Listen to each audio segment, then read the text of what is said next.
Hi everyone, if Roblox keeps crashing for you on Windows, maybe this is the solution for you. First, we're gonna convert a Microsoft account to local account. So basically, you're gonna sign in to this Windows using a local account instead of Microsoft linked account. So how do we do that?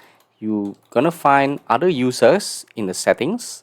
Actually, it is under accounts and then other users. You can also reach this menu from the settings and then go to account and other users. And then you click on I don't have this person's sign in information. So add user without a Microsoft account. You're just gonna type whatever like K and then 1234, 1234. And then next, we actually don't care about this. You can settle this one. Okay, so once there, you can actually log in with that person's account and then try to install Roblox from there.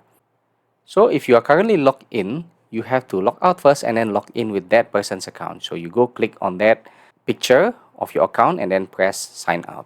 So once you are logged in with that person's account, you can install Roblox as usual, either from the website or from Microsoft Store.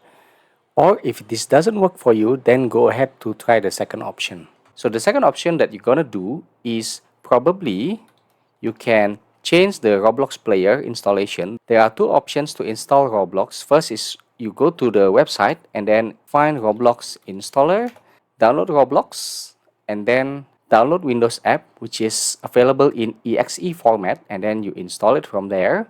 Okay, so you have something like this. So if you have this as your installation method, then you gotta check another version of Roblox, which is actually available in the Microsoft Store. Roblox is here, so you can install it from there. Okay, install it as usual, and then it's gonna look a bit different from when you install Roblox from the website.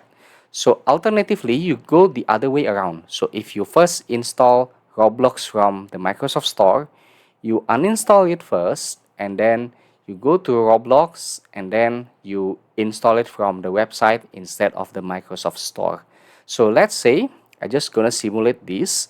If it happens that you have the Roblox player that is coming from the website, you gotta uninstall this first. So you go to typical uninstall settings, uninstall that first, uninstall it.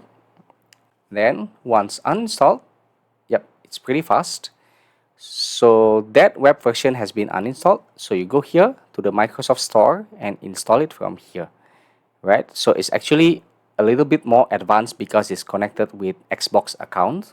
So you press download. Yeah, so those are the two solutions that you might want to try out. So go ahead and try Roblox, whether it opens it for you. If you find this video useful, please comment down below and subscribe.